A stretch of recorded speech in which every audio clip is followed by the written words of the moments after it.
Kabul, the ancient capital of the mountain-locked kingdom of the brave Afghans, situated on a flat circular plain and surrounded by rugged brown hills.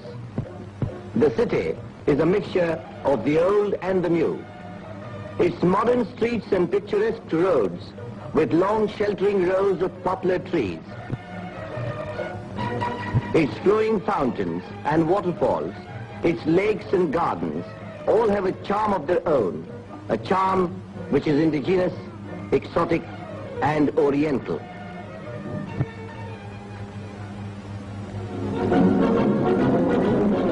Every year, the freedom-loving Afghans celebrate the last week of August as their Independence Week. The martial music of the Afghan bands resounds in the decorated streets of the metropolis and draws hundreds of ruddy-cheeked lads from their homes and thousands of trigger-conscious tribesmen from their fields to pay homage to the memory of the martyrs who laid their lives so that Afghanistan might live. Liberty-loving Afghans cherish their national freedom above everything else. And these monuments remind them of the heroic sacrifices of generations of their countrymen in the cause of national independence. And this is the monument commemorating martyrdom of the great Mujahid, the late King Nadir Shah, the father of modern Afghanistan.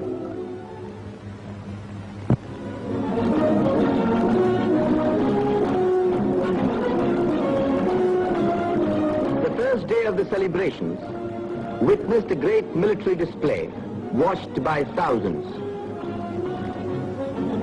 Steel-helmeted soldiers in their slick uniforms, armored cars and mounted guns. Such is the martial splendor of Afghanistan, poised to honor His Majesty the King, whose arrival everybody is waiting so eagerly. Punctually at 8:20 a.m., His Majesty arrived in the royal car. He was welcomed by His Royal Highness the Prime Minister and the Chief of the General Staff, and was offered a salute of 29 guns. Alighting from the car, His Majesty got into a jeep to inspect his faithful warriors.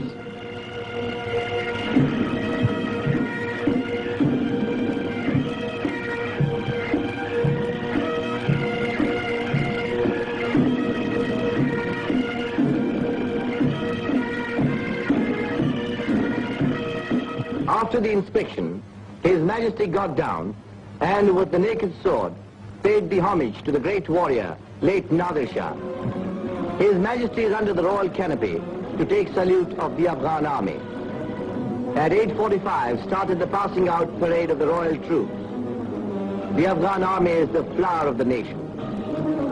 The newly commissioned cadets, the young students of the military academy, short-term trainees, rows of policemen and grenadiers march past His Majesty to the accompaniment of the military tunes of the Afghan bands.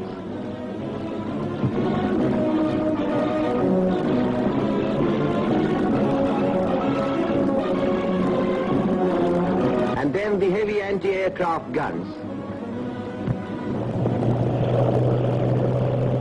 Groups of aeroplanes dived in formation, showering congratulatory leaflets all around. There are also the qualified recruits of the police school and a body of the police force. And these famous batteries, famous on account of the part they played in the struggle for independence.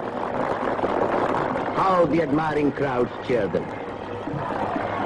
These are followed by hill batteries, batteries for use in the plains, and more anti-aircraft guns.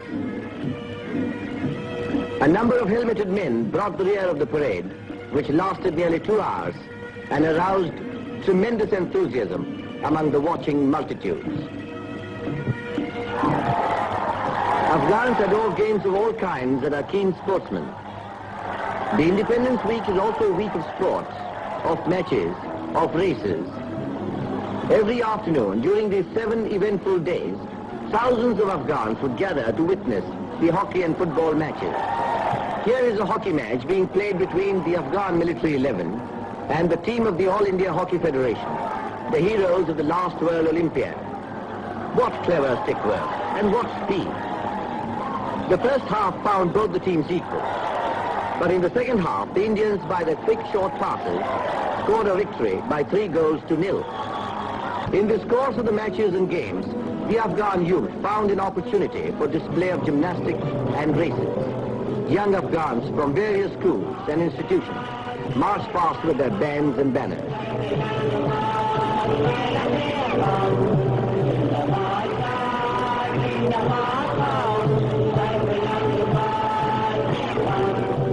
The gymnastic demonstration gave evidence of suppleness of bodies and hard and arduous training. And now watch a football match between the Alliance Club and the All India Football Federation 11. A great game indeed. Both the sides displayed equal dexterity and speed.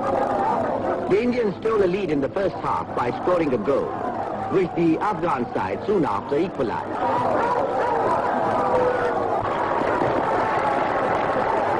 Perhaps the happiest during the Independence Week were the Afghan people themselves. The democratic nature of the state gives them all facilities for games and recreation. To them, the traditional ram fighting provides as great a pleasure as a duel between two warriors.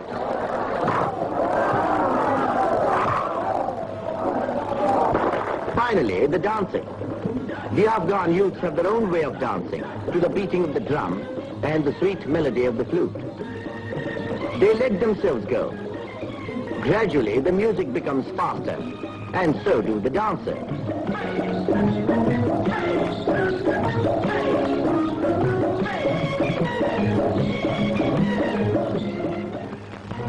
Parades, games, and dances are only a part of the varied program chalked out to celebrate the week. An important event is the exhibition of Afghan arts and crafts. In spite of its insular position, Afghanistan has made lots of progress in the industrial field and well maintained its cultural heritage. Here you find some of the best specimens of Afghan crafts: beautiful carpets, soft rugs, products of the handloom industry, Afghan jewelry inlaid with precious stones. The merchants and the manufacturers really do some brisk business during these days. Another major attraction during the celebrations is the Indian Arts Exhibition, organized by the Indian Embassy. The Honorable Dr. Keska, Indian Deputy Minister for Foreign Affairs, and His Excellency Shri Rupchand, Indian Ambassador to Afghanistan, took great pains in making this show really representative of their country's art. Afghan hospitality is proverbial. His Royal Highness the Prime Minister, Sardar Shah Mahmud Khan Ghazi, invited the Indian team to his beautiful residence, complimented them on their skill in the game, and gave each member a memento of their visit to Afghanistan, and said, "We Afghans are friends of all and foes of none. With India, our relations are extremely friendly. Your visit to Afghanistan, I am sure, will further strengthen the social and cultural ties which link the two countries together. The future peace of the world depends to a great extent on the happy understanding between nations." The manager of the Indian team made a suitable reply, and the guests enjoyed a sumptuous feast.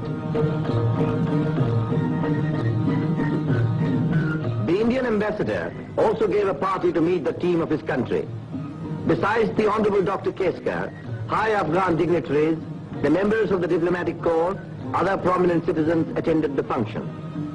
Everyone enjoyed a very pleasant party.